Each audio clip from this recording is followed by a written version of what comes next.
Hi friends, அவள் பெயர் மோகனா.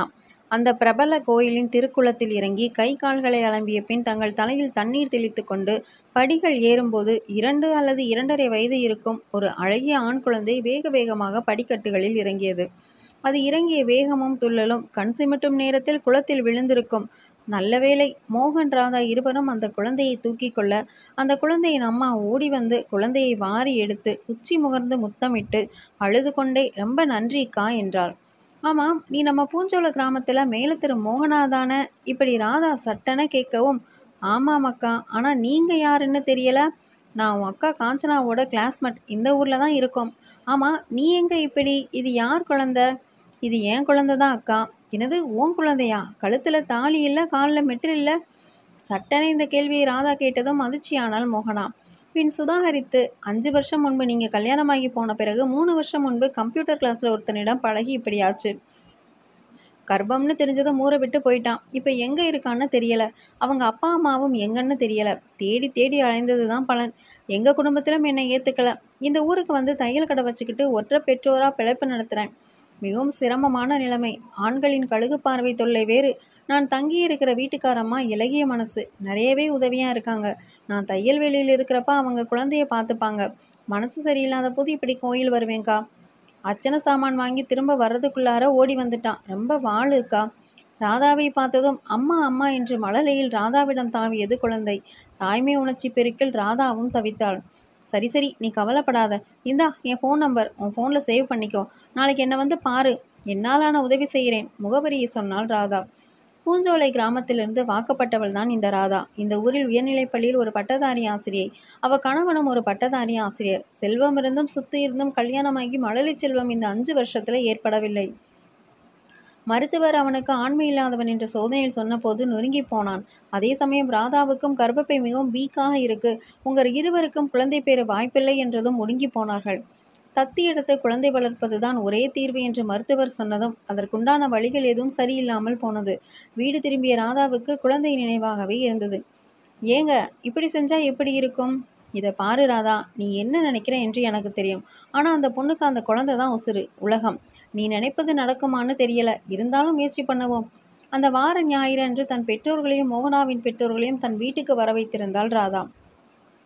மோகனா வந்ததும் மெல்ல பேச்சை தொடங்கவும் மோகனா அவ்வளவு சீக்கிரம் ஒத்துக்கொள்ளவில்லை. ஆனால் அவள் அம்மாவும் அப்பாவும், இது ஒன்றுதான் சிறந்த வழி. ஒற்றை பெற்றோராக நீ படும் சிரமம் நிறைய. உனக்கு இன்னும் வாழ்க்கை இருக்கு. ஏதோ ஐயா பருவத்தில் நீ செஞ்ச இந்த காரியத்தை ஒரு கெட்ட நினைவாக மறந்துட்டு பாபு எதிர்காலத்தை மட்டும் யோசி. மோகன் ராதா வாழ்க்கைக்கு ஒரு அர்த்தம் வேணும்னா பாபுவை நீ தத்து கொடுத்தாதான் அவங்களும் சந்தோஷப்படுவாங்க.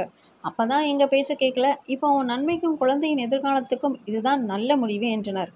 ஆமாம் மோகனா, என் பொண்ணுக்காக நாங்கள் 2 பேரும் என்றும் கடமைப்பட்டவங்களாக இருப்போம் என்று ராதாவின் பெற்றோர்களும் சொல்ல நிகழ்ச்சியான நிலையில் அவள் சம்மதம் சொல்லும்படியே ஆனது. மோகன் ராதா வழிகாட்டுதல் முறையில் தான் திருமணமாகாத நிலையில் மற்றும் தந்தையின் இருப்பிடம் தெரியாத நிலையில் குழந்தைக்கு தாயான தன் சம்மதம் கடிதம் மற்றும் தேவையான ஆவணங்கள் கொடுத்த பிறகு தத்தெடுப்பு, சட்டப்படி மற்ற வேலைகள் துவங்கின. இந்த சட்டத்தில் சொல்லியுள்ளபடி வளர்ப்பு பெற்றோராக மாறப்போகும் ராதா மோகன் தகுதியானவர்கள் என்று தெரிந்த போது தத்தெடுப்பு நடைமுறை பின்பற்றப்பட்டு சட்டப்படி தத்தெடுப்பு மனு நீதிமன்றத்தில் தாக்கல் செய்யப்பட்டது. விசாரணைகள் முடிந்த பிறகு அடுத்த வாரம் நமக்கு தத்தி எடுப்பதற்கான சட்டப்பூர்வ உரிமை கிடைத்திடும் என்று இருவரும் சந்தோஷ கனவில் சஞ்சரித்து இருவரும் மகிழ்ந்து கொண்டிருந்தனர். குழந்தையை அழைத்து போய் விதவிதமான பொம்மைகள், துணிமணிகள் வாங்கி கொடுத்தனர். நினைப்பது எல்லாம் நடந்துவிட்டால் தெய்வம் ஏது? ஆமாம், அவர்கள் எதிர்பார்த்தபடி நடக்கவில்லை. தாய் திருமணமாகாத நிலையில் மற்றும் தந்தையின் இருப்பிடம் தெரியாத நிலையில் குழந்தையின் தந்தையின் சம்மதம் பெறப்படவில்லை. எனவே இந்த தத்து கொடுக்கும் நிகழ்வு சட்டப்படி நிராகரிக்கப்படுகிறது என்று தீர்ப்பை வழங்கியது கோர்ட். இந்த தீர்ப்பை கேட்டதும் மயக்கமான ராதாவின் நிலைமை கண்டு வருத்தமுற்ற மோகன், நாம் எல்லா விதமான ஆவணங்கள் கொடுத்த பிறகும் நிராகரிக்கப்பட்டதை எதிர்த்து உயர்நீதிமன்றத்தில் மேல்முறையீடு செய்வோம் என்று சொன்னதும் ராதாவுக்கு நிம்மதியானது. அதற்குண்டான வேலைகள் பார்க்கப்பட்டு இதோ விசாரணை ஆரம்பித்து நிறைய வாய்தாக்கள் பிறகு தீர்ப்பு வழங்கப் போகும் நாள். ராதாவும் அவள் பெற்றோர்களும் தங்கள் குலதெய்வத்தை வேண்டி நின்றார்கள். உயர்நீதிமன்றம் தன் விசாரணையில், முறைகேடான குழந்தையின் தாய் குழந்தையின் பாதுகாவலர் என்பதை மறுக்க முடியாது. சட்டவிரோதமாக பெற்ற குழந்தையின் தாய் மட்டுமே இயற்கை பாதுகாவலர். 2021ஆம் ஆண்டு தகாத உறவின் காரணமாக ஒரு ஆண் குழந்தைக்கு மைனராக இருந்தபோது அவர் வயது முதிர்ந்தவராக இல்லை. குழந்தையை தத்து கொடுக்க மனப்பூர்வமாக விரும்பியதால் தத்து பெறும் தம்பதியினர் குழந்தையை தத்தெடுக்க முன்வந்தனர். அவர்களும் அனைத்து சம்பிரதாயங்களையும் சட்ட திட்டங்களையும் மேற்கொண்ட பிறகும் அதிகாரிகள் பதிவு செய்ய மறுத்துள்ளனர். தந்தையின் அடையாளம் தெரியவில்லை என்றால் அவரது சம்மதத்தை நீதிமன்றம் தள்ளுபடி செய்யலாம். தத்தெடுக்கும் நேரம் இறையியல் தந்தையின் ஒப்புதல் இல்லாததால் மறுக்கப்படுகிறது என்று கோர்ட் கூறியுள்ளது. தத்து கொடுக்கும் பெண் ஒரு இந்து, வளர்த்தெடுப்பவரும் ஒரு இந்து மற்றும் அவரது குடும்பம் குழந்தையை தத்தெடுப்பதற்கு ஒப்புதல் அளித்துள்ளார்கள். இந்து சிறுபான்மை மற்றும் பாதுகாவலர் சட்டம் 1956 பிரிவு 6B இந்து மைனர் முறைகேடான பையனின் விஷயத்தில் அல்லது ஒரு முறைகேடான திருமணமாகாத பெண் தாய், இயற்கையான பாதுகாவலர் மற்றும் அவளுக்கு பிறகு தந்தை நடைமுறைக்கு வரும்போது முறைகேடான மைனர் குழந்தையின் தாய் மட்டுமே பாதுகாவலர். இந்த வழக்கில் தந்தைக்கு அடையாளம் இல்லை. ஒருவேளை போக்சோ சட்டம் 2012 கீழ் அம்பலப்படுத்தி இருந்தால் தண்டனை கிடைத்து இருக்கும். ஆனால் அந்த பெண் அவமானத்துக்கு பயந்து அவ்வாறு செய்யாமல் இருந்திருக்கலாம். தந்தை இருக்கும் இடம் தெரியாத போது குழந்தையின் இயற்கையான தந்தையிடமிருந்து பெண் ஒப்புதல் பெற முடியாது. எனவே இந்து தத்தெடுப்பு மற்றும் பராமரிப்பு சட்டத்தின் பிரிவு 9 துணைப்பிரிவு 2 விதி இதற்கு பொருந்தாது. நீதிபதியின் ஆணாதிக்கம் மட்டுமே இதில் தெரிகிறது. எனவே கீழ்கோர்ட்டின் அந்த தீர்ப்பு நிராகரிக்கப்படுகிறது. சமூகத்தில் ஒரு இளம் பெண், அதுவும் ஒற்றை பெற்றோராக வாழ்வதே பெரும்பாடு. அறியா பருவத்தில் ஏற்பட்ட வடு இவ்வளவு சோதனைகளை ஏற்படுத்தியுள்ளது.